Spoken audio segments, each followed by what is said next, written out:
Hi friends, మేము 2 మామిడికాయలతో అయితే 2 పచ్చళ్ళు అయితే చేసాము. ఒకటి నిలువ పచ్చడి, అది కూడా పక్కా కొలతలతో. ఇంకోటి వచ్చేసరికి మామిడికాయ రోటి పచ్చడి అనమాట. అది కూడా వీడియో ఎండింగ్ వరకు చూడండి, స్కిప్ చేయకుండా. ముందుగా మామిడికాయలను అయితే మనమైతే నీట్గా వాష్ చేసుకొని ఏ తడి లేకుండా మొత్తం క్లీన్ చేసుకోవాలన్నమాట. క్లీన్ చేసుకున్న తర్వాత అయితే నేను చూపించే విధంగా మొత్తం కట్ చేసుకోవాలి చిన్న చిన్న పీసెస్గా. మేము మామిడికాయ పికిల్ పెట్టేటప్పుడైతే మధ్యలో జీడి అనేది ఉంటుంది కదా, అదైతే తీసేస్తాము. తీసేసిన తర్వాత మిగతావైతే చిన్న చిన్న పీసెస్గా కట్ చేసేస్తాము. మ్యాంగో పికిల్కి అయితే మీకు ఏ పీసెస్ కావాలంటే ఆ పీసెస్ కట్ చేసుకోండి. మేమైతే కొంచెం చిన్నగా కట్ చేసుకున్నాము. అలాగే మెజర్మెంట్ కి అయితే మీరు ఒక కప్పును అయితే తీసుకోవాలి. నేను ఇక్కడ చూపించే చిన్న కప్పుతో అయితే 5 కప్స్ అయితే తీసుకున్నాను అనమాట. మీరు ఏ కప్ అయితే తీసుకుంటారో దాంతో అయితే మెజర్మెంట్ అయితే చేసుకోవాలి.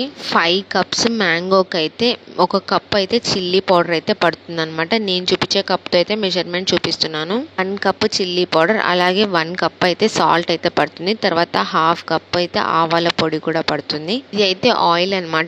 1 కప్. ఇది ఏం హీట్ చేయలేదు, నార్మల్ ఆయిలే అనమాట. అలా వేసుకొని మనమైతే ఒకసారి బాగా అయితే మిక్స్ చేసుకోవాలి. ఇవన్నీ అయితే మనం బాగా మిక్స్ చేసుకున్న తర్వాత అయితే ఒక 2 to 3 days అయితే పక్కన పెట్టేసుకుంటే మనకైతే బాగా ఊరిపోతుంది. అయితే ఇలా ఆయిల్ ఏమి ఉండదు అనమాట. తర్వాత ఒక 2-3 days కి అయితే మనకి ఇలా ఆయిల్ అంతా సపరేట్ అయిపోతుంది. ఇలా చేసుకున్న మామిడికాయ పికిల్ని అయితే మనం జాగ్రత్తగా జాడీలో అయితే వేసుకోవాలి. జాడీని బాగా క్లీన్ గా చేసుకున్న తర్వాత మాత్రమే వేసుకోవాలి. ఇలా మనం జాడీలో వేసుకుని పెట్టుకుంటే మనకైతే 1 year నిల్వ ఉంటుంది. నెక్స్ట్ వచ్చేసి అయితే మామిడికాయ రోటి పచ్చడి అనమాట. ఇదైతే చాలా అంటే చాలా ఈజీ అండ్ టేస్టీ కూడా. ముందుగా ఒక కప్పు మామిడికాయలను అయితే కోసి పక్కన పెట్టుకోవాలి. దానికి సరిపడా ఉప్పు అయితే వేసుకోవాలి. నేనైతే 1 టేబుల్ స్పూన్ అయితే వేసుకున్నాను. దానికి సరిపడా కారం కూడా వేసుకొని మనమైతే బాగా గ్రైండ్ చేసుకోవాలన్నమాట. ఇక్కడ నేనైతే ఉప్పుని రాక్ సాల్ట్ అయితే తీసుకున్నాను కాబట్టి ఉప్పు కారం మొత్తం పొడిలాగా అయిపోయిన తర్వాత అయితే క్రష్ చేసుకోవాలి. క్రష్ చేసుకున్న తర్వాత అయితే మనం మామిడికాయ పీసెస్ అయితే వేసుకోవాలి. ఆ మ్యాంగో పీసెస్ వేసి అయితే మనం దంచుకోవాలి. దంచేటప్పుడు అయితే పక్కన ఎగరకుండా ఉండాలంటే చిన్న చిన్నగా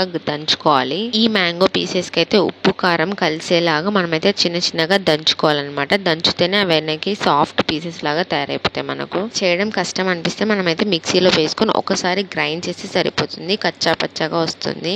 మనం సాఫ్ట్ గా దంచుకున్న తర్వాత అయితే ఒక 5 to 6 అయితే గార్లిక్ అయితే వేసుకోవాలి. వేసుకుని అవి కూడా క్రష్ అయ్యేంత వరకు మనమైతే దంచుకోవాలి.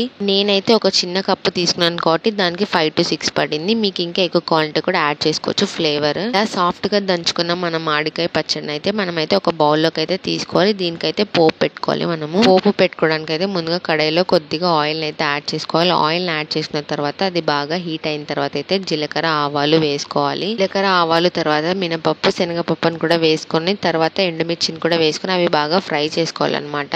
అన్ని బాగా ఫ్రై అయిన తర్వాత అయితే మనం లాస్ట్ లో కొద్దిగా కరివేపాకుని వేసుకొని అయితే మనం ఫ్రై చేసుకోవాలి. కొంతమంది ఇందులో ఇంగో వేసుకుంటారు, మీకు కావాలంటే వేసుకోవచ్చు. మేమైతే వేయలేదు, స్కిప్ చేసేసాను. ఆ పోపుని తీసుకొని వచ్చి మనం ఇందాక గ్రైండ్ చేసుకున్న మామిడికాయ పిక్కులు అయితే వేసుకొని ఒకసారి మిక్స్ చేసుకుంటే మన పిక్కులు అయితే రెడీ అయిపోతుంది. పిక్కులు అయితే మనకి 7 days వరకు అయితే నిల్వ ఉంటుంది. ఇది వేడివేడిగా అన్నం పప్పు నెయ్యిలో కలుపుతుంటే చాలా బాగుంటుంది. మీకు ఈ వీడియో నచ్చిందని అనుకుంటాను. వీడియో నచ్చితే లైక్ షేర్